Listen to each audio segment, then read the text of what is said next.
everyone, welcome to Saturday, and we're doing another live stream, streaming right to you guys from here in Australia, and it's about 10 p.m. here where I am, and I hope it's a wonderful afternoon or morning or even nighttime.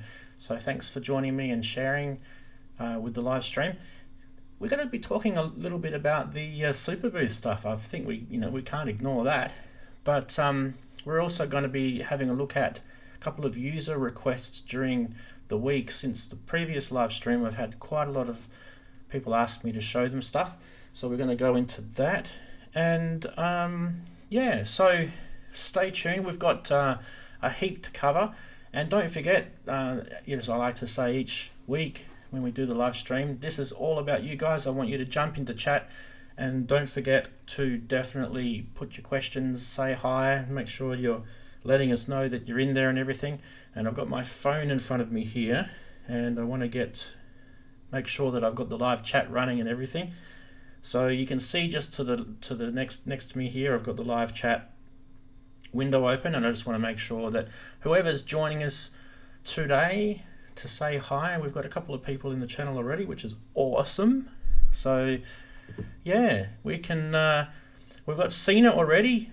Hi Sina, nice to talk to you again. I've been talking to Sina during the week, and well, Sina, you're in for a bit of a treat because I don't normally do this sort of stuff, but Sina's one of the people that has asked me to help him out with some questions. And Sina, we've got a nice little setup for you here, which I'm just going to clear some stuff and click on some stuff here. I don't want to do the stream intro again.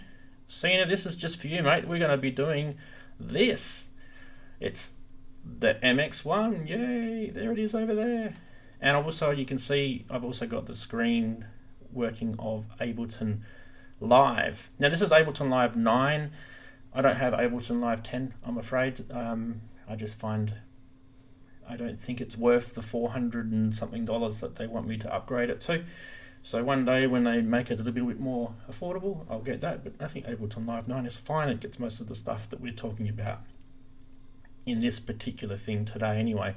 But we're not going to do that just yet because everyone else wants to talk about Superbooth and all the cool stuff that we are definitely going to want to talk about. So do stick around, Sina. I do apologize it's not straight away, but you got to think there's a lot of other people in the channel watching as well, so I hope you can hang in there, mate. Now, so what have we got to talk about? Well, we have heaps and heaps of cool stuff that's come out. Who agrees? I mean, wow, this Superbooth, would I be fair in saying that this, for synthesized geeks like us, it's bigger than NAMM? It's huge. And I'm just trying to work out if I'm getting an echo here. Definitely getting an echo. No? Maybe? Can you guys tell me if the audio is coming through with an echo, or is it just me? Is it just something that I've done wrong here in my setup? Just let me know in chat if you can hear an echo. Might take a couple of seconds for that to come through the interwebs, and I'll just keep chatting until I see anything different. Anyway, so let's get stuck into talking about news. Everyone's saying sounds good. Awesome. How you going, Denary? It's awesome to see you too. Let's go into news because this is really what we want to talk about. It's good. Awesome. Thanks, Sina. Okay, so straight into it. We have had so much stuff announced at Superbooth, and I think I'm stuck here in Australia. I can't go up there and see it, just like you guys probably stuck wherever you are. Wouldn't it be cool if we could all go? But we've got lives to live, but we can chat about it, and that's what I think this is awesome to do. So there's so many things that we could be talking about in the stream, but I think I'm going to stick to kind of the big sort of releases, and obviously this one is probably one of the biggest. It's the new Novation Summit, which is basically a couple of Novation peaks stuck together and added a few extra bells and whistles, and it's got a massive 16 voice polyphony, and who thinks this thing sounds amazing? Who's really interested in this? The keyboard on it is amazing apparently. I've really I was actually very surprised. I had no idea that Novation were releasing this, so it caught me by surprise. I can tell you just really basic info if you don't know about it. So it's called Summit, SUMMIT. It's Novation's flagship synthesizer now. The Peak used to be their flagship synthesizer, but as you guys know, the Peak didn't have a keyboard. It was just a module, whereas this is basically, this is the keyboard player's dream. This is two Peaks basically sandwiched together. It's a 16 voice, 2-part multi-timbral, 61 key polyphonic synthesizer, and it features all the same stuff that the Peak had, plus it's got some extra things, like they brought some controls that were in the Peak out onto the control surface with knobs like FM, and I think there's routable effects, and there's some extra sort of cool stuff in there. So multi-timbral is the big one, I think, and you can split the keyboard into 2 parts, you can dual layer it. There's some really cool things in that anyway, so that's pretty cool. I just need to get back to making sure people are talking about it in chat. It looks good, but too big. Well, talking about too big, what do you guys think about the news? Where are we? What have I got next to show you? Okay, I might skip that. I might talk about the big thing, because I think that's a really good question. What do you guys think about this as being too big?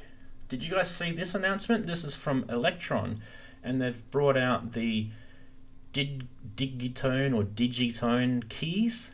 Is it Digitone with a G sound? I think it's Digitone. I can't even say it. Digitone keys. And it's really long, isn't it? Like there's hardly anything up above those keys there, and it's just really long and stretched out. Is that too big? Is that too stretched? Or is that cool? Did you guys think that's a good form factor, because it doesn't kind of push stuff back because it's not deep? Does that make sense? So it might be good for the desktops that are shallow. So that could be a good thing, but it might not be good for desktops that are long. Anyway, we're going to talk about the Digitone keys in a different sort of segment a bit later.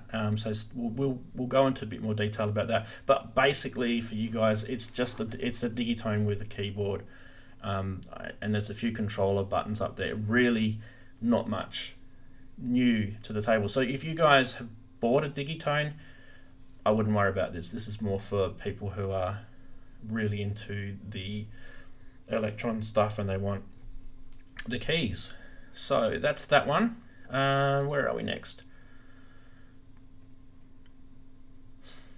Thor's saying in chat, Roland must have something up their sleeves. Haven't heard anything from them in a long time. Yeah, we haven't. We have not heard from them. But their rivals down the street in good old Japan, a company called Korg, have released a couple of cool things. And the first one, which I think caught everyone by surprise, is this desktop version of the Minilog XD, which is awesome. This is so cool. So those people who hate those slim keys or mini keys that are in the Minilog synthesizers and the Monolog synthesizers, you don't have to worry about keys because it doesn't have any, and you can plug your own keyboard into this one. And what I like about it is it's a little bit cheaper than the Minilog, of course, and you can also polychain these together. I do have a picture of it polychain, but I haven't got it prepared. But if you guys want to see a picture of it, I can show it. But that's really cool, the polychain features added to it. So anyone who's got a Minilog XD already can actually buy another one of these and polychain that with the Minilog XD with the new firmware update. So that is awesome. Awesome. Yeah, Daenerys saying with the Electron there's extra knobs and outs as well. There is. But like I said, we'll get back to the Electron stuff later. That is not all from Korg. Korg have also announced another Volca, the Volca new bass, and I had a bit of fun with it. I don't know if you guys follow me on Facebook or Twitter or anything, but and also some of the forums I hang around with, but I had a bit of fun with this during the week. I think I was one of the first to find a leaked picture of this. I think it was pretty deliberate by Korg to leak it, and we were having a bit of a joke about the name. So if you look at the name New Bass and you take the first 3 letters and you separate them from the last 3 letters, you can get some funny sort of names. We were just playing around with that, but I think everyone who kind of saw the videos on this was actually pretty impressed by the vacuum tube technology. It's been around for a while, actually. Korg did announce that vacuum tube new tech, I think they call it, a couple of years ago. I think it was announced at NAMM, or I don't know. I remember watching some video about it ages ago. But vacuum tube technology, and basically, if you've watched the video and you can hear what it sounds like, it kind of, I don't know, it kind of grunges up an oscillator, if that's a good way to describe it. Grunge in a good way, not in a bad way. And I think it makes an oscillator sound a little bit more organic and unpredictable. It's a pity that it's just in a Volca, because I've never been 100% comfortable with the audio quality that comes out of Volcas. I think they're low-end professional gear, and if they put it, I mean, imagine if they did that Minilog XD with, gosh, it would have been amazing. Imagine if they had one of the oscillators, one of these new tech oscillator vacuum tubes, a normal standard oscillator, and the new wavetable user programmable oscillator. Imagine that. You'd have 3 different really unique oscillators on. That would have been, I think that would have been a cool thing. Who knows? You never know. Korg might be doing something with it. But for now, we've got this, and I think for those who are into that sort of sound, it might actually be a cool thing. Now, one thing I found out after watching the videos is apparently this vacuum tube oscillator has kind of like 2 sections in it, and they're able to use part of the section for the main part of the oscillator and another part of the vacuum tube for the sub. So you're kind of getting it's kind of to do with electrical currents and technology, I guess, but you're kind of getting 2 uses out of that tube, and that way they were able to produce the sub oscillator as well, which I thought was pretty cool. So that is the Korg stuff, as far as I know. There could be more, but at this stage, that's as far as I know. That's all the Korg stuff done. We talked about Electron. We also got this news from IK Multimedia. These are the guys that released the Uno monosynth, the analog monosynth, last year, and there's a few people around now that have got those. They're pretty inexpensive. So these guys have now released a drum machine, and it's part analog and part PCM. So I think the kick, the snare, and I think there's a few other parts of the actual drum machine that are analog, and you can also load PCM kicks and snares as well. So you've got the choice, which I thought was pretty handy. Now, I've been trying to find out, and I didn't find out in time for the stream, but I've actually been talking to some of the guys that work at IK Multimedia. Are they going to let us load up our own PCM samples on? Because I think that would be really cool. And I haven't heard a resounding no. I've heard a maybe, but I just wanted to hear it from them. So far, let's just kind of wait and see. But that might be a cool thing to to come out. Now, who's heard this thing? I think it sounds really good. Don't forget, it's also battery powered. And these are very, very small form factors too. So, this is actually I reckon this is a very successful product. I think this will do well. So that's the IK Multimedia. This one, I think most people knew it was coming out, but it's now official. The Dreadbox MX-2.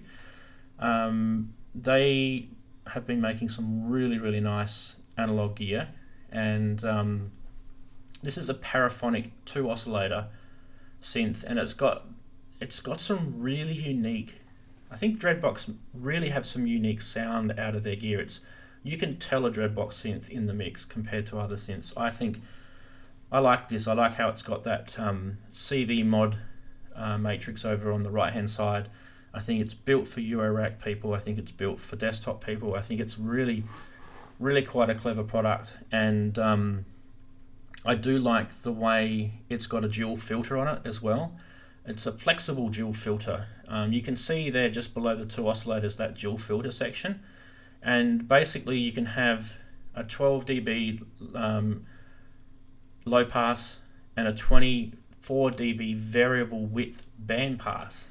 So it's gonna make some insane sounds with that. Plus you've got multiple routing options. You've got 3 loopable envelope generators there, so you can see the three envelopes next to the dual filter section across the bottom, and they're all loopable.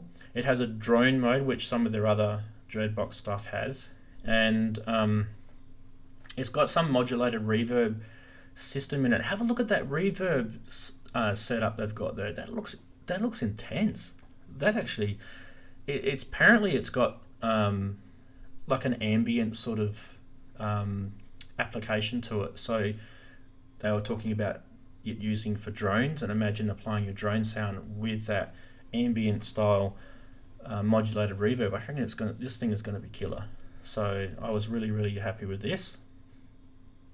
I'm going through this pretty quick because I don't want you guys to get bored with all. You've probably seen all this stuff already, but I think it's an opportunity to talk about any of it. The other one that came out, just keeping an eye on chat as well. Hi, Pate is P-A-Y-T. Hopefully you spell Pate is the way I pronounce it as well. Motor Synth. This Motor Synth here. Who thought that was interesting? I think that's incredibly interesting. I mean, it had some really bizarre sounds, but hey, you know, this is kind of like a mechanical synth, and we don't really get a lot of that sort of stuff at the moment. And like when you think about mechanical sounds, I think the most common one that we get experience with is spring reverb, because you can actually mechanically change the spring, whereas this is actually a whole bunch of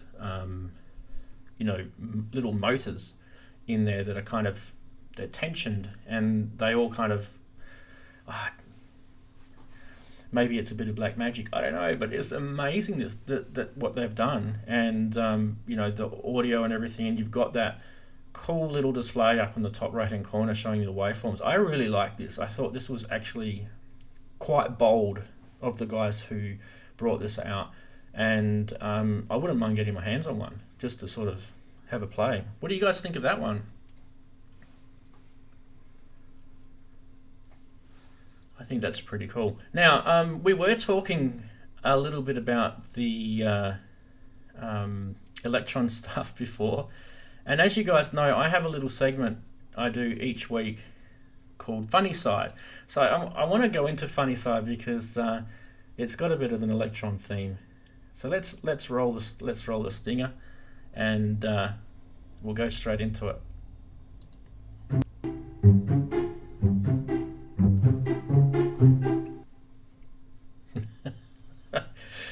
Now, I got a little bit naughty during the week, and I decided to get myself involved in making a meme.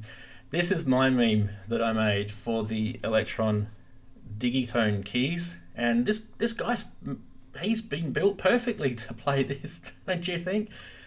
But I think this was like viral.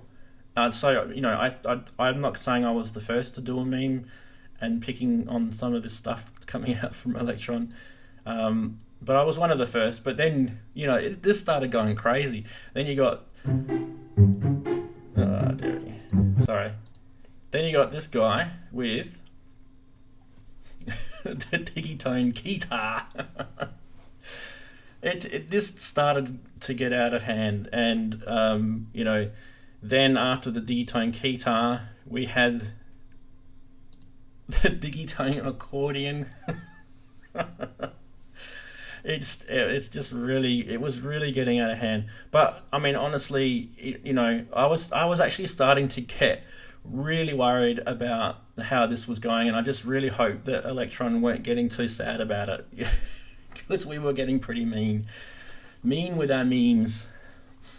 So you know, that was our funny side for the week, and I do hope you guys enjoyed that. I thought that was pretty cool.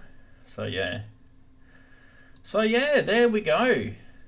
Let's have a quick look at what's been happening in chat, because I noticed that it's been going a bit crazy.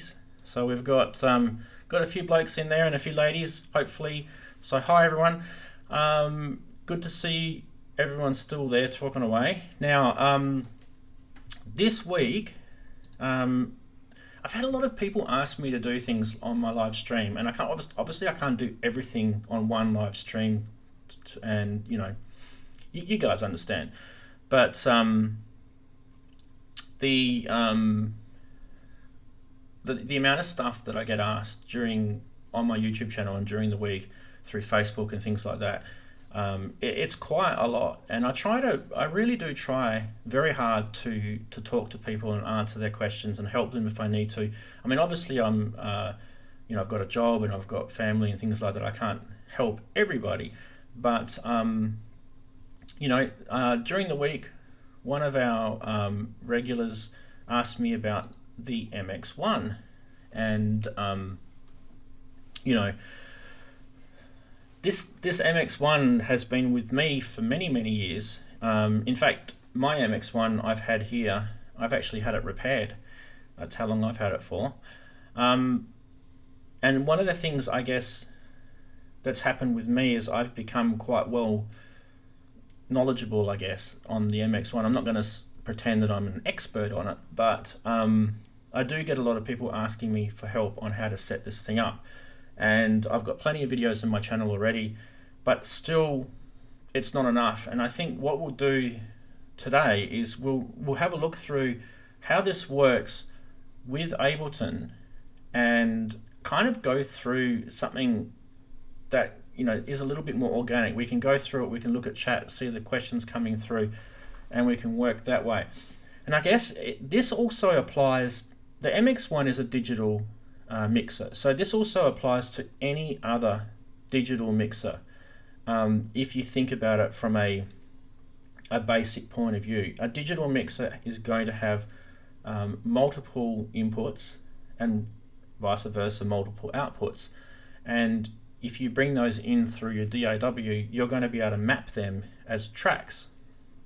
So, you know, you're going to be able to listen to the physical inputs, and also you're going to be able to use it as an audio interface, and also you're going to be able to use it as an output interface as well.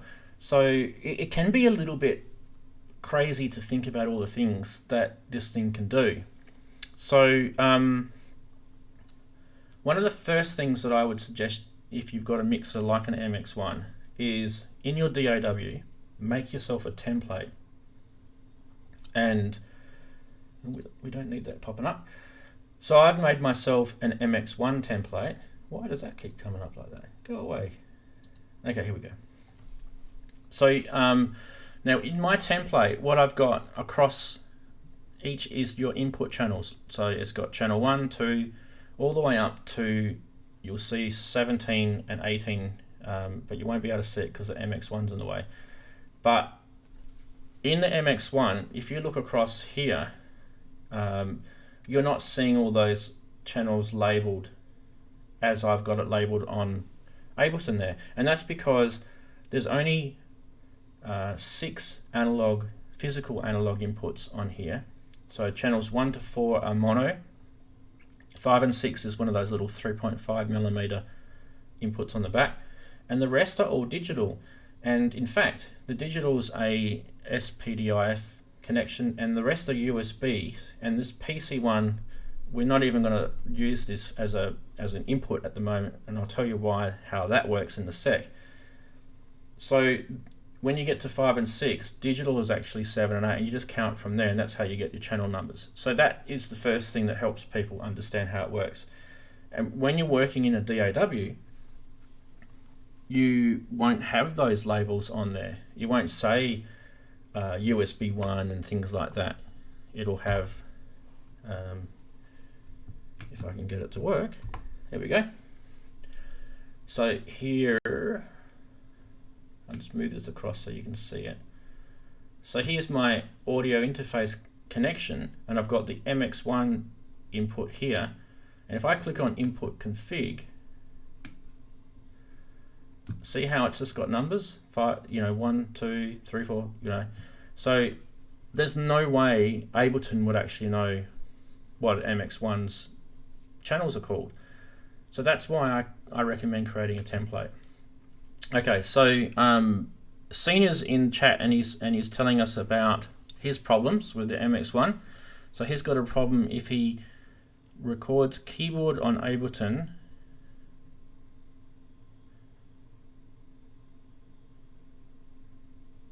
You go MX-1 ready, but I want to only record one time.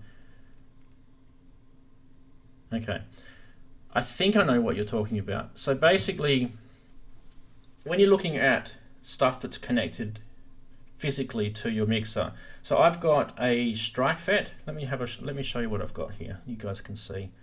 Where are we?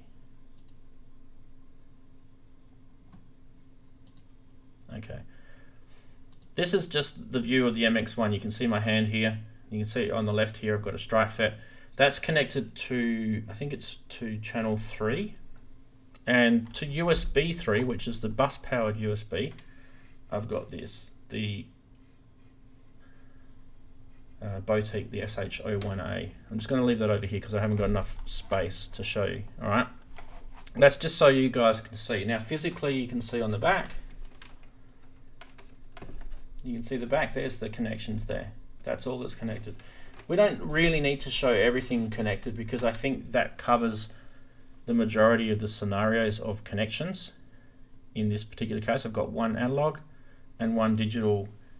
And the other thing that it covers too is it covers the Boutique sends audio and USB through that USB connection as well. So we can talk about that specifically as well. So let's have a look. In Ableton, I've got two MIDI channels here, MIDI channel 12 and 13. Now let me just move this out the way. Okay. I'm just going to move the, whoa. If it's going to let me move you. Okay.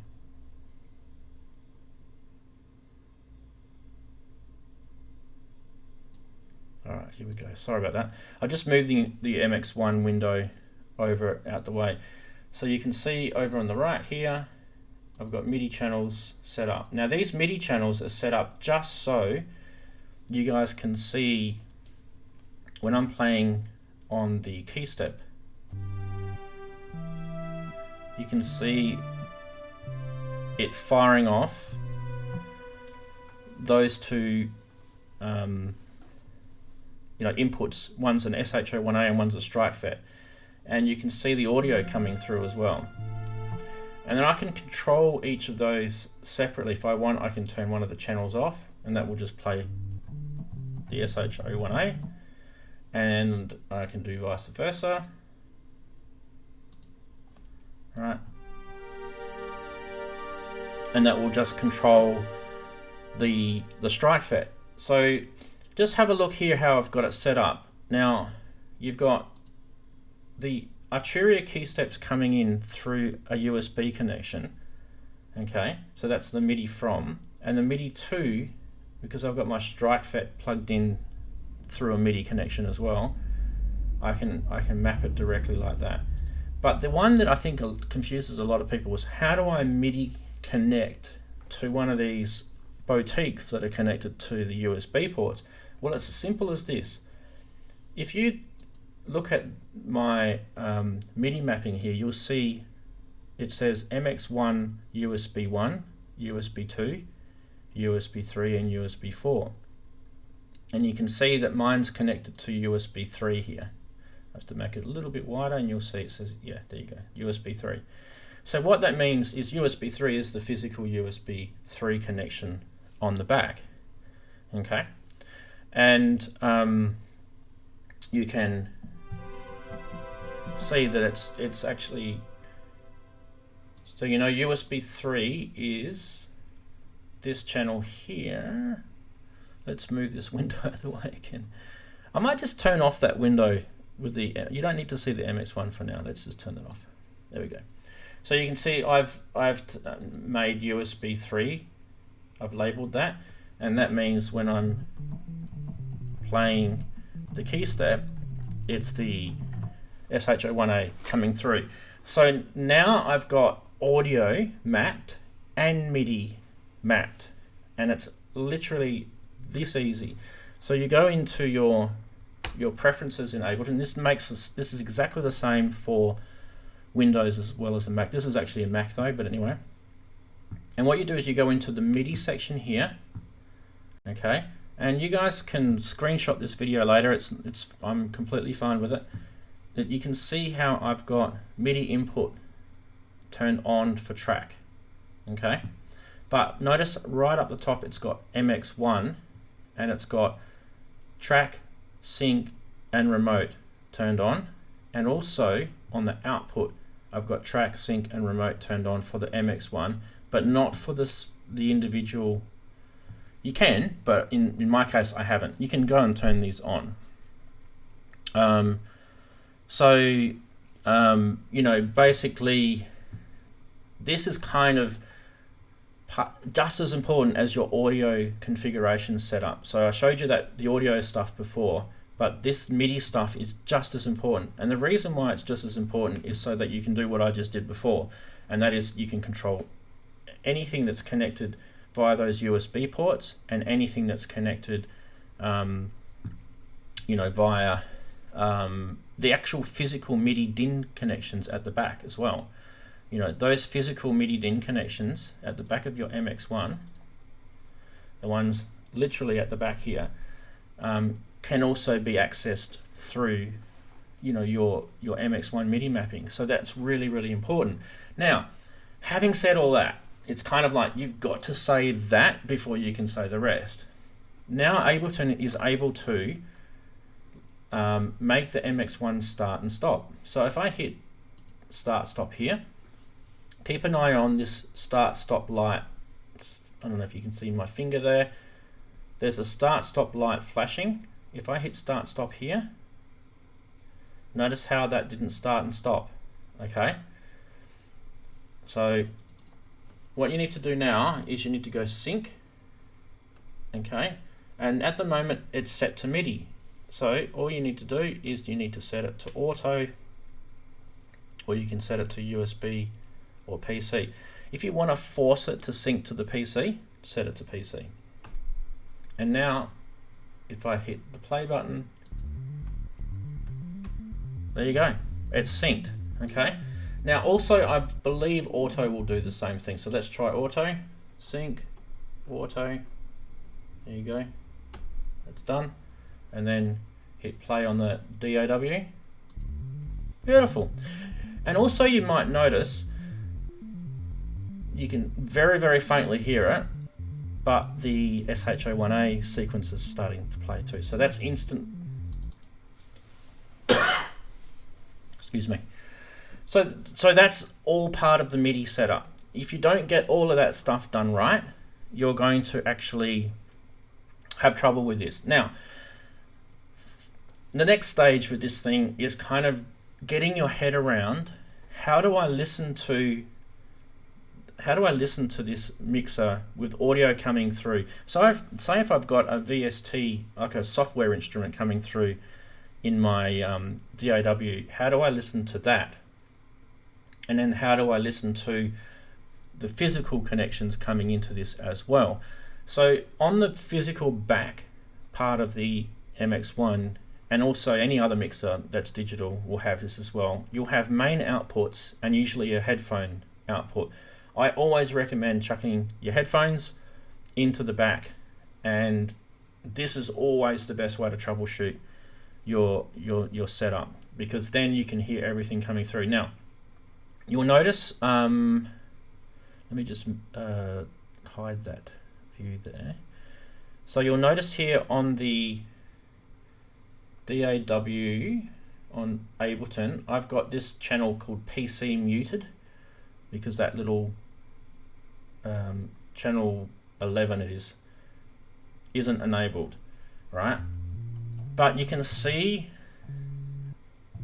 audio's coming out when I play things on there. Now what that actually is that is the main output, or the digital output of the MX-1, not the actual physical output that's coming out the back, but the actual digital output. This is what confuses a lot of people. And so for example, if I was to turn that on now, and you can hear it's a lot louder, but you can also hear some effects. Now if we go back to our screen where we're showing the MX-1, you can see on that channel there, USB 3, I've got MFX turned on. That's why it's that purple blue color. And you can see the FX that's been turned on here is actually the delay effects. So now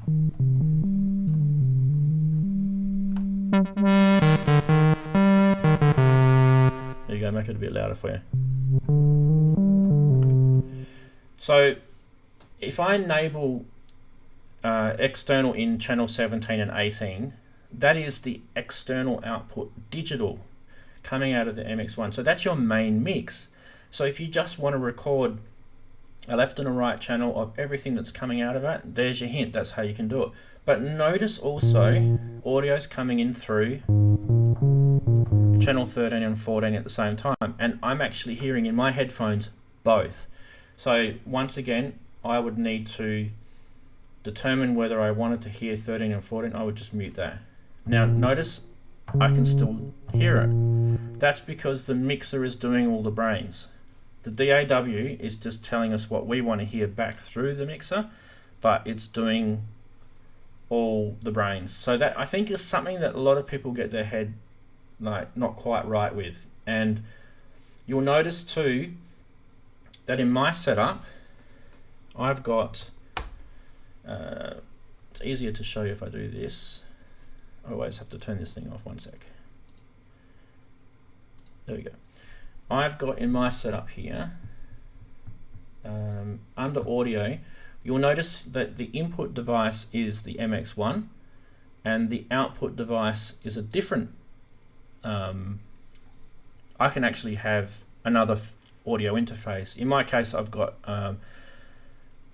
like a Presonus, mixer. That the only reason why I've got it is so that you guys can hear me. My microphone's plugged in. I can't go back out through the MX-1. But if you only had the MX-1, you would select the MX-1 there as your output device, and then that opens up all of the channels on your MX-1 so that you can use them as output channels in your DAW. It's that easy. It's actually really cool. So Cena's asking, I went to set up and everything works well, and saying, thanks Ranzee, you're the best. Well, that's my pleasure. I mean, it's not something that I've really done. It's just me just pointing to little things so that you can get to what you want to know. So just remember, with digital interfaces, mixers and digital interfaces are kind of the same thing. You've got to understand what you're listening to in your DAW and how that's being piped back out into the physical interface, because sometimes people will get confused. And in my case, it's so complex, this little setup that I've got. It actually, to a lot of people, seems very complex, but to me it's simple, because I've got stuff coming in on the MX-1, and then I've got the whole mix coming out through my Presonus mixer. So technically, you know, that's two different mixes. How the hell is that working? Well, it's the DAW that's routing it from one to the other. There's no rocket science in this. And I could just as easily change the output device to the MX-1, and we'd all be kind of confused again, but that's, you know, it's how it works. So we've got more questions coming in. I have a digital converter and an SPDIF going to MX-1 line to go to the circuit. If I connect, it won't work, and the TRA. Okay, so the digital question, right. Okay, let's go back to our view with the MX-1. So this digital channel that's here, on the back, you've got a physical SPDIF connection. And I might need to grab the manual because I haven't done this for ages. But there's a setting in here. Okay, let's just bear with me a sec, guys. I'm just going to see if I can find my MX-1 manual, and I'm just quickly going through manuals. Massive hard drive full of manuals. MX-1, there we go.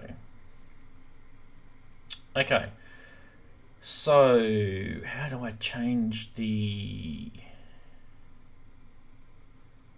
Okay, so in the MX-1, you've got an option that lets you change the sample rate.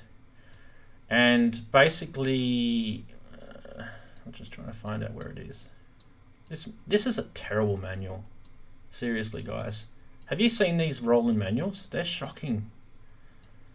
Like, trying to find stuff on here. It's in here because I read it. Anyway, while I'm talking, I'll keep looking for it, and you guys might be able to point it out.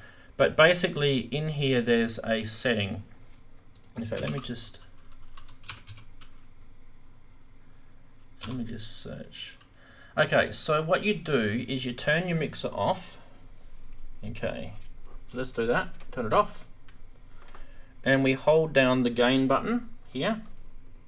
And we turn it on again. All right. And in this particular boot up sequence, we can do a whole bunch of stuff. But if we press the Beat FX or BFX button here, boom, we can see this number here. It says 48. That means that my sampling rate at the moment is 48,000 or 48 kilohertz, right?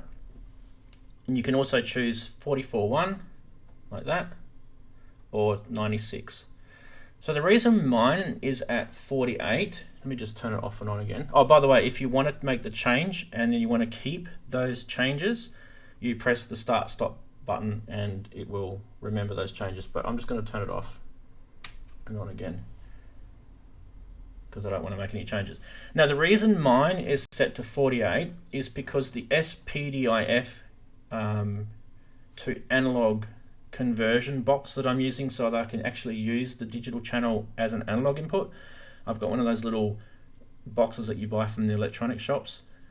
If I looked on the manual or on the back of it, it says that this thing works at 48K. So the mixer has to be at the same sample rate as your converter, your digital converter.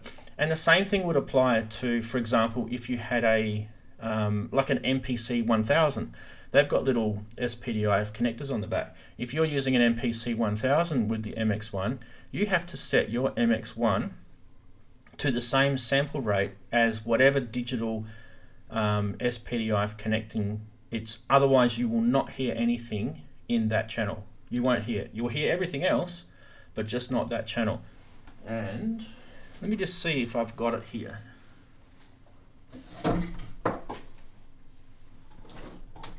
Here it is.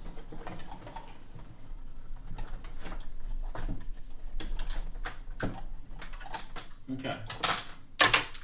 Here it is here. Right, so let's go to a different view so you can see me a little bit bigger. Okay. So here is my little digital sample converter. So it takes an analog input through RCA and it converts it to digital, and it uses just the standard SPDIF cable here. Okay. Now, I don't even think this actually says anything on it. In fact, you guys can see that it doesn't say anything on here at all about what sample rate this thing runs at. I actually had to go into the manual that came with it, and this thing's cheap and it came from China and the manual was terrible, but I found it and it said 48,000. So that's what you've got to do to your MX-1 to be able to get that to work. And you know, hopefully Cena, that is what you need to do with yours. Is your converter 48K though? I'm not saying yours is, mine is, right? So yours has to be 48K. You need to check. Some of them are 44.1, some of them are old, some of them are new. In fact, some of them are more than 96. There's newer ones out that do, what's the next one up? I forget. Check what it is. So, you know, and also if you want to know what the MX-1's set to, turn it off, hold down gain, turn it on. Okay, hit the BFX, and if you've set it to 48, it'll show 48 there. Okay, if it's set to 96, it'll say 96 there. That's how you tell what it's set at. That's the easy one. All right, so who else has got questions about the MX-1? Because I think this is a really, really good opportunity for you guys to, you know, to ask. I've got it connected up here. I'm happy to show you anything. What do they say? Ask me anything. I need to go through chat. I haven't actually been paying attention to chat. So Daenerys saying thanks a lot. Well, thank you, mate, for being part of the live stream. I really appreciate you being here. And also Pate was here. Awesome. So we didn't quite get a lot of people talking about the Superbooth, but that's all right. We'll just keep persevering with the MX-1 side of things. John Mills is asking about recalling and storing recalls. And hi from Sydney, yeah, hi from Perth. So you know, you're up late, mate. Then again, it is Saturday night, so so storing and recalling. So these are all your scenes up here, up the top, and how to store them and recall them. No worries, Cena. Absolute. Stick around, mate, because you never know. You can play with yours, and if you've got another question, I'm still going to be here for another 10 or 15 minutes or so. So it's definitely worth asking. Yes, Formula One. That was only the qualifying, wasn't it? So I didn't actually get to watch that because I was setting up for the stream. Where are we now? Okay, storing and recalling. So scene memories, all we have to do is press the store button to make it light. Okay. Yeah. And then you press the value knob 1, 2. So you can see that I'm moving the value 1 to 16. Okay, and you've got B. So there's your value knob. That changes that to where you want to store something. And then once you're happy with the location, then you press store again, and that will store all those settings in the mixer. We'll store it in there. And to recall it, it's kind of like the opposite, but you press the recall button, you then choose that with the value knob there. I think you can even, yeah, you can even just hit the button up the top. Now there's actually a couple of other things you can do while you're doing recall. So you can use the pads, which I did. You can use the value knob, and and once you actually recall the scene, the physical positions of all the level faders, the tone and filter knobs, they will differ depending on what you've got set. So what ends up happening is you have this thing called a parameter slack catch up mode. So you'll find with the MX-1 that say for example you've got that fader stored all the way up there, and then you've gone and done something else and used another memory, and then you find the faders down here. If you go back to that previous setting, it won't actually ramp the volume up until it catches up. So it's kind of got, it's nice, I like that. You don't want it to jump, so be aware of that. So I'm just double checking with chat to make sure I'm not missing out anything.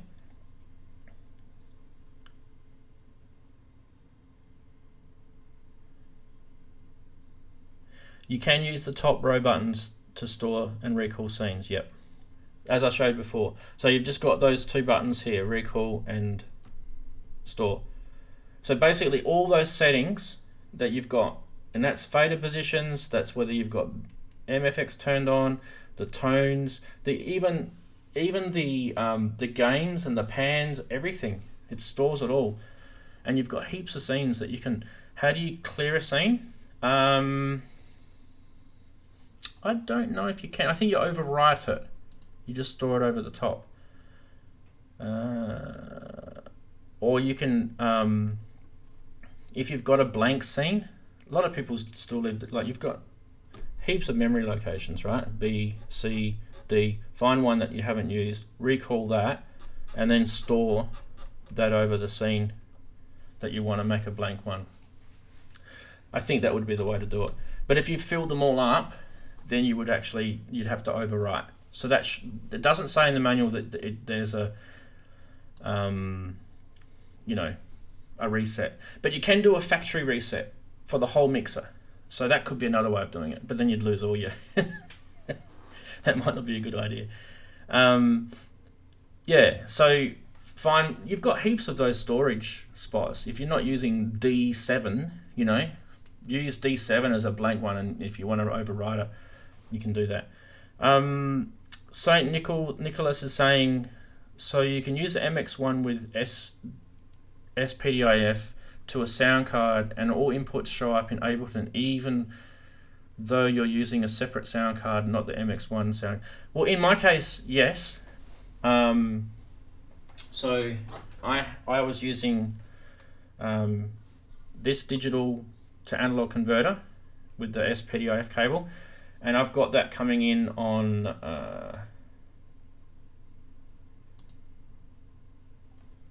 hang on a sec. I don't think MX-1 is working at the moment because I keep turning it on and off. Ableton's decided that it doesn't like it anymore. Yeah, there you go. Ableton has disappeared MX-1. Let's get it back. There he goes. Okay, good. So I had that coming in through digital channel 7 and 8. And I've also got a Presonus Studio Live mixer coming into my computer. I got an older Mac, it's got Firewire. So my Presonus mixer uses Firewire and the MX-1 uses USB. So the great thing about that is I don't get any bus traffic data, you know, overuse, because Firewire and USB are completely two different logics in the motherboard of the Mac. So, you know, I get nice clean digital audio doing it that way. But you could do it with another USB device. Just be careful that you're not overloading your USB hub with too much data. The MX-1 can be quite hoggy. It's a good word, hoggy. You can use it uses quite a lot of data flow. So if you've got a lot of other stuff connected to you know, to your USB hub, and you'll find that sometimes I don't know if you guys have noticed this on a Mac, but sometimes you can see devices, they just disappear, and that's kind of the way Mac handles hoggy USB devices. It's frustrating, but that's kind of how it works. And you'll know if you've got too much stuff hanging out of your hub, because you shouldn't anyway. You should, especially powered devices. So yeah. Hi Michael. Yes, totally check out the replay. I mean, it's just been really just about Q&A this week, and we've been just talking about the MX-1. That's only because we had a couple of people jump onto my channel during the week, and there's been a lot of questions about it. So I thought, let's connect it up. Let's get it all, all the questions out there in the open. I think a lot of people, when they're in this situation, they can just ask me. And for next Saturday during the week, if you want me to show anything, I've got to have the gear, of course, but if you want me to show anything that that I've already got, I do have a gear list on my website, so you can go and check that. And if you've got something that I've got and you want to know something more about it, go jump onto social media, onto Facebook, or message me through the YouTube channel and just say to me, hey, can you show? If I don't hear anything from any of you, I'll probably put the System 8 up for next week's stream, so you can check out the System 8. John Mills is asking, quick question about setting the effects pre or post fader. Okay. Hey 888 Berg. Do I find the sequencer at the top useful? I don't really use it, but we will get to John Mills's question first. So the effects post or pre fader. Okay, I remember doing. I don't usually touch this. So mine is factory set. I think I've mucked around with this once. I can't remember how to do it.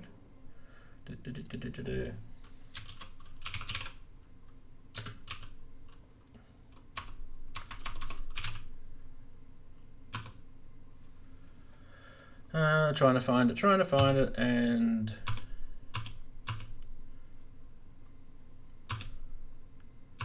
this manual is, oh my god. If you're in a hurry and you're trying to do something on YouTube, I'll give you a pro tip. Don't look at the MX-1 manual while you're trying to talk to people on YouTube when it's live. It just doesn't do good live streaming. Yeah, there definitely is a setting on here which you can set the effects pre and post. Sorry, I just can't find it. I don't want everyone to sort of disappear off the channel because they're getting frustrated with me trying to find something. Have a look at the PDF manual. It's probably on that second page. There's a stack of stuff in it. It's so badly laid out. Someone needs to rewrite this thing. Really, I'm not going to look at it anymore. I'm going to get angry if I look at it anymore.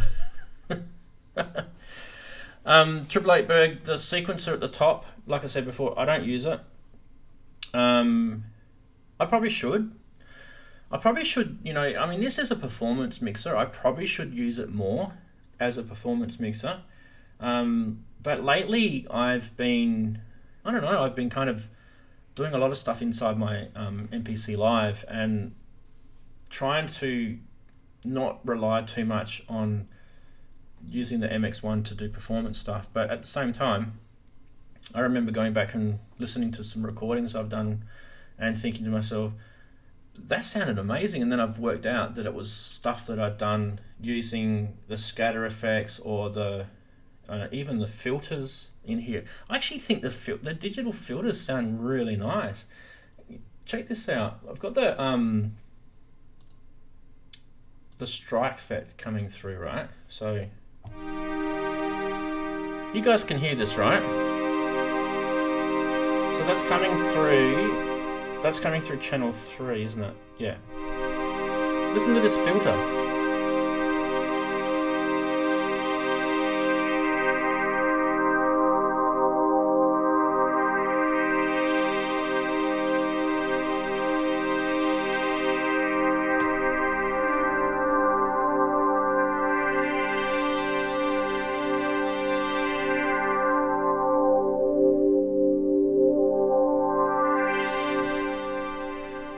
the resolution on that knob and that digital filter is just as good as something analog. I can't ever hear that step. I know there's a very minute amount of movement to get that. I was only moving it probably from the center position to the left, probably only, I don't know, maybe 15-20 degrees rotation, but that is so nice. And that's just the built-in filter. What is that? There was channel 3, and you hit the tone button here, right? So it's FL2, which is it's filter 2. And there's a website somewhere, I remember someone listed all of, I've done a video on this as well, so check out my channel. There's a video on what all those filters and everything do. But for me, like, if you just if you don't want to run something through another synth, you haven't got the connections and that's fine. That's awesome. I actually even like the delay effect on here. What's my delay effect at the moment? I've got delay 2. So to change, if you ever want to know, I've done a video on this, but to change the delay effects, you just hold it down and see how on the top right hand corner it says DLY2. To change that, you just adjust this knob here. So I can change it to 4, turn it back on. It's kind of a reverby delay. And then 1.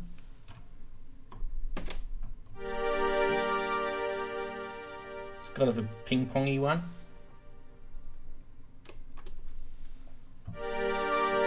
That one's very spread, very stereo. So I mean, I find those effects really nice. In fact, I wish Roland would make another MX-1, and we could sit here and talk about it. But there's so many things that I reckon they could add to this. One of the most obvious is that they should enable those master effects to be as digital, like, you know, virtual sends and returns. So each one of those, so there's 6, even the combi, maybe that make that a 7th, have them all as separate send and return channels, and that way you can combine them at the same time instead of only getting to choose one or the other, which I think is very frustrating. But you do have the auxiliary send and return on here, I guess. You know, it only adds for 1 extra, but I find that a bit noisy, the auxiliary on that. Anyway, what are we doing? We've got no more questions about the MX-1. I think we're good with that. So I don't know, did you guys, you're in the channel now, but did you guys see the start of the stream? Let me know in the chat if you saw the start of the stream or not. If just say you didn't see it. And we talked about Superbooth, and we looked at all of, well, not all of, most of the bigger ticket synthy type things that they've announced at Superbooth.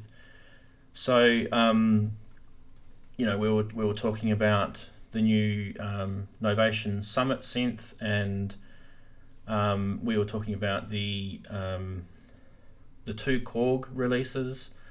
And if you guys have been following social media, you know these stuff's, you know, flooding everywhere. Everyone's been talking about it. But basically, the start of the stream, we were chatting about that, and then we had a bit of a joke afterwards about Electron's the new keyboard that they've released for the Digitone. So, like, you know, we were joking about that. There's been some really funny memes that have come out. So we showed a few of those as well. So when the stream is finished, it takes YouTube a couple of hours to process, but it'll be up on my channel. You can go back and watch that. But if there's anything that's popped up in the Superbooth, you could definitely have a chat about that. We can, you know, we're all here. Question could be for next week. Opinion of the JDXi versus Behringer that is similar.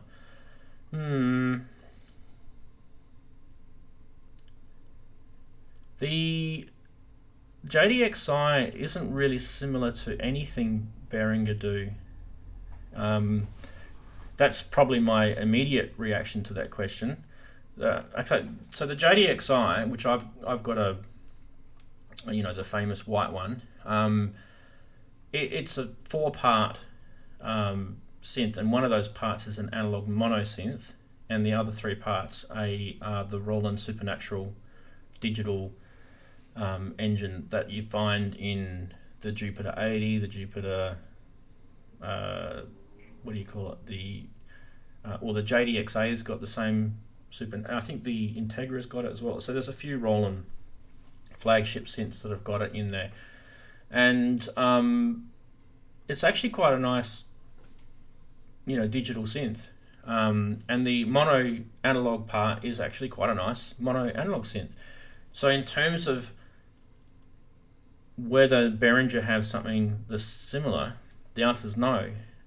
So, you know, maybe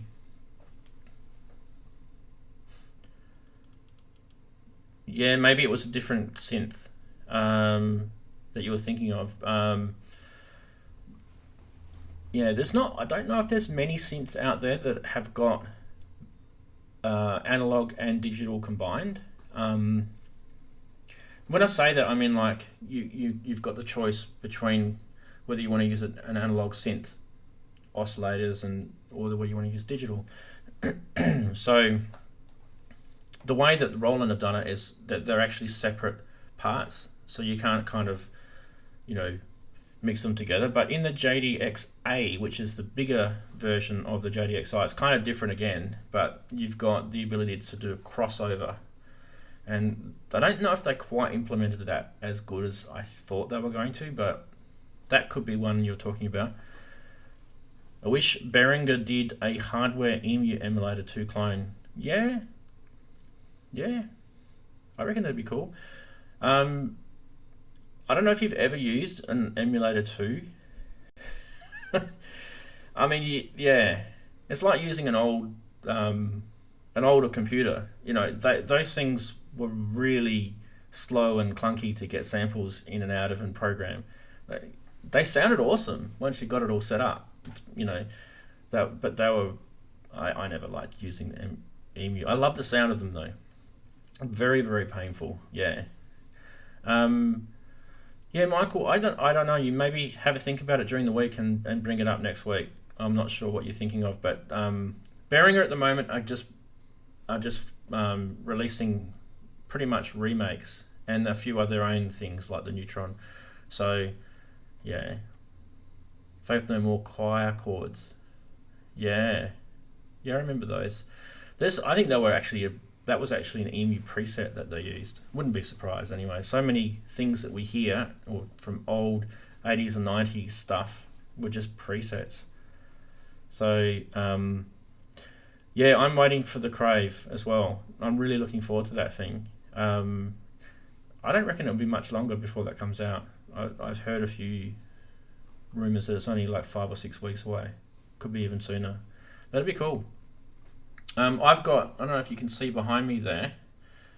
You probably can see better if I showed you this version. In that corner, where's my finger? There is my Arturia rack brute, and I've got a bit of modular stuff going in there. So at the moment I've got the Behringer Model D taken out of its normal case, and I've put it into the Eurorack side of it. It's not going to stay in there, but I actually really I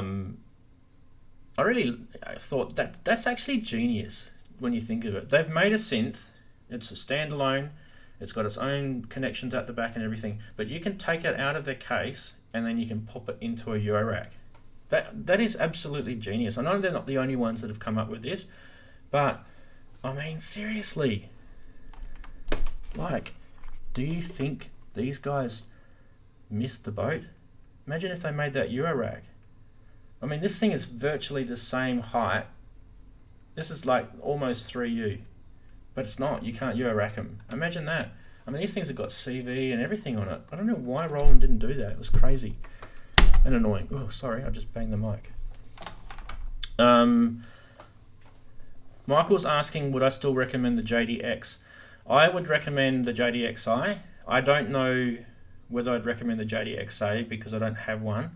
and there were a few things about the JDX-A that annoyed me when they first released it, and I wouldn't be surprised if they still annoy me today. But other than that, the fact that it's got very, very powerful supernatural synth engines plus the 4-voice analog in there, and the control surface on the JDX-A is intense. It's got so many things on there. It would probably be a pretty awesome synth. I don't think you could really say much negative about it. But in terms of budget, the JDX-I delivers so much bang for buck. It's probably the most bang for buck affordable synth that's out there, I think. John Mills, well done. Congratulations. Join the Rack Butte Club. It's awesome. 888 Berg's asking, what's my sample game like? Any hardware devices? Yeah, I've got quite a few samplers. So going back to some older gear, but the more modern stuff, I've got a Octatrack. I've got the MPC Live, which is right there. What else? I've got a OP1, that's a sampler. I've got a Korg M3. It's an older one, but it's a sampling workstation. I've got the Volca sample, which is not really, not the greatest sampler. Korg Electro 2 sampler. There's a few other things. I'm just trying to think off the top of my head. Looking at which one I would probably recommend. I've had a Roland SP404 here for a couple of weeks and played with it, and I didn't gel with the way it worked. I think the biggest benefit it had was that pretty much you could play any size sample on it. So you could literally just play like a 2-hour-long WAV file if you wanted to. But there's other samplers that do that as well. So it's not necessarily like groundbreaking. But a lot of people like that feature. But for me, I didn't like the workflow of the SP404. I love the workflow of the MPC. I think it's very intuitive. Once you have to get used to using it. It's very quick at making and creating beats on. I think it's almost, I would say it's probably more of a favorite than the Octatrack. Octatrack's kind of like a different way. There's things about the Octatrack that I love that none of the other gear is able to do. But I think from a workflow point of view, I think the MPC Live, hands down, has got it.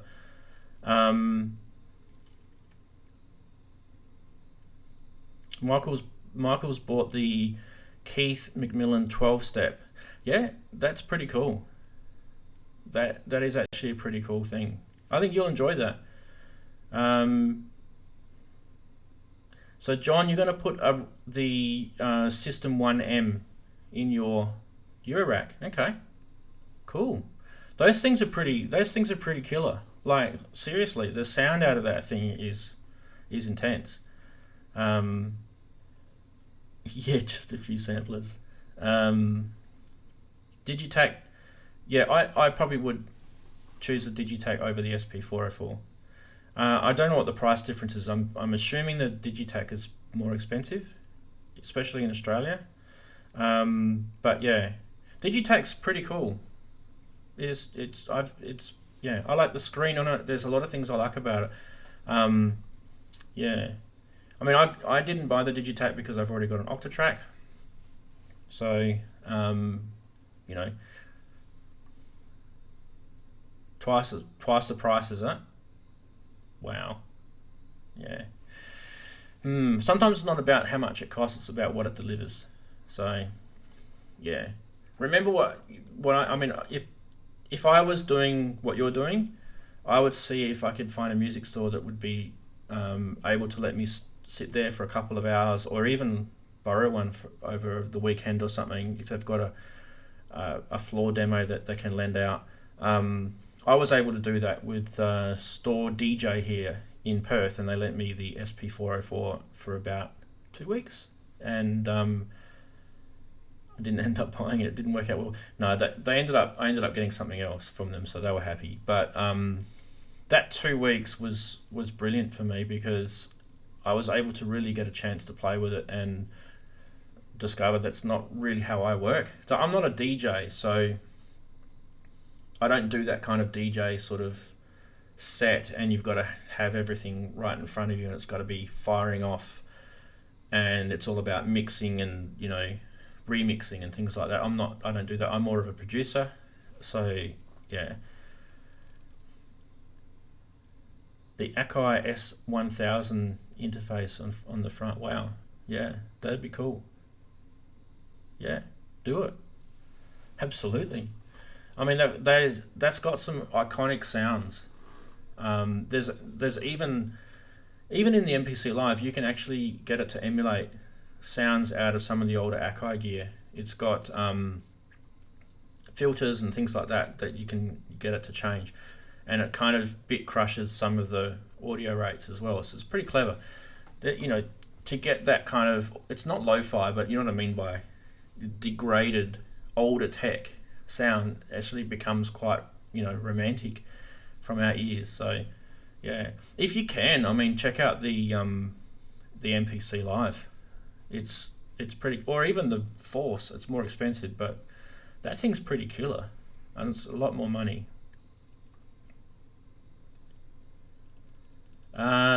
12-bit saturation. I think it can. I don't think they call it that, but I think through one of the, you know, MPC retro modes that it's got, it can.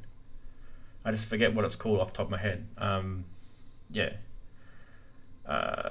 They'll call it something like MPC 3000 or something like that. So the Roland era modules for Eurorack, I've only got one. They've stopped making them now. Is that what you're talking about? I've got the one called the Scooper, which is like the scatter / looper type thing. It's sitting in there. I love them. I don't know why they stopped making them. Like, people like me we're only just getting started into Eurorack, and I know there's people in Eurorack for years, but yeah, Eurorack's a patient game. You've got to be in it for the long haul. You can't just make a product and then get, oh, it didn't sell enough, so I'll pull it. Like, within a couple of years, people need time to, you know, use it. And I'm just disappointed. I actually spoke to Roland about it the other day. I said, are you guys going to be bringing out any more Eurorack gear? And they go, oh, it hasn't been that good for us. We don't know. And I'm like, well, it's a long-term thing. It's not all about how much product you can turn over. Eurorack's not like that. It's a different world. Yeah, the Bit Crusher one is cool as well, and the delay one's cool. So if you're wondering what I've got in there, Strymon released this Eurorack module. I think it was earlier this year, called the Magneto, and I went and bought that because here's a scoop for you guys. You can actually buy the Magneto cheaper in Australia than anywhere else, like Sweetwater or Thomann in Europe. It's cheaper to buy it here in Australia, which is absolutely rare as anything. I mean, I've never ever seen anything cheaper here in Australia unless it's on sale or something crazy. So I went to the shop and I bought it, and you know, sometimes I import stuff from overseas because it ends up being cheaper, but it was so cheap, and it was like 700 Australian dollars, and you can do the euro conversion. It's not a lot of money. Yeah, so that thing is killer. It's got all of your CV controls around the outside. It's really well laid out, like the knobs and everything. It's actually quite intuitive the way they've done it. But it's got some sort of tape delay system in there, so you can get it to sort of recreate digital remakes of tape delays and that, but then it mangles it and it just goes into some nutsy, crazy sounds. So this is sort of where I want to go with my Eurorack. I want my Eurorack to be kind of like a toolbox. Like, it's going to have effects in there that are modulation source controllable, and I want to have, you know, I'll probably put the Behringer Neutron in there because it's got attenuators, and sample and hold and things like that. So I want to chuck all that sort of stuff in there, and then I can use it to come out, and you know, there's so many things now that have got CV in them, like that MS-101, even the Boutique I was showing before. So yeah, that's it. All right, guys, I'm probably getting a little bit over time, but I think we, just checking the chat, I do want to do, it's 888 Burgers asking about the Blofeld there. Yeah, it does get some love. I've only had it for a little while, so it's definitely, that's why it's there. I mean, this is Grand Central for me. This is where I do most of my music creation, so it's right in front of my face, right there. I did a video with it when I was showing the noodler, and I was also showing how you could use the noodler with a multi-timbral synth, and I think I put the JDXI with it as well. So that's on my channel if you want to check that out. I got the Blofeld purely because it's really quick and easy to call up patches, and it's got quite a lot of control over those patches. Like, those patches can be just completely changed, and there's so much control over it. It's actually a really, really powerful synthesizer for a digital synth. So yeah, I might be doing some more videos on that. I don't know yet. John Mills is asking, do a video on Eurorack stuff. I love to, mate, but I'm absolute complete newbie at Eurorack. So I mean, I know a little bit about electronics. I know a little bit about soldering and, you know, that side of electronics. I know a little bit about synthesizers. So when I say I'm a complete newbie, I'll put that knowledge to Eurorack. But I think in terms of actually Eurorack itself, if I'm going to do videos, it'll be, hey guys, I'm new, so, you know, come along the journey with me if you're new. It'll be that kind of attack, I think. So you had a Pulse 2. I've always wanted to get one of those, and you hated the knob matrix arrangements. I don't know if it's better, or I mean, there's a few things about menu diving in it that annoys me as well, especially if you're in the multi-timbral, what do you call it? The multi-timbral mode. You know, sometimes I want to do something in multi-timbral mode, and then I actually hit a button and I'm back into single mode, and I've completely lost what I was doing, and it kind of So there's a few things that annoys me about the way the Blofeld's set up. But yeah, they sound beautiful. Yeah, John, Eurorack is a massive learning curve. But if you're coming at synthesizers as a beginner with knowing nothing, and you went straight into Eurorack, I think that's going to be, you know, that's going to be almost like a death sentence. It's crazy. Like, people should not go to Eurorack. I think they should go to Eurorack later. So, hey Alex, how you going, man? Good to see you, bud. Yeah, so I think, you know, kind of that's what I would do.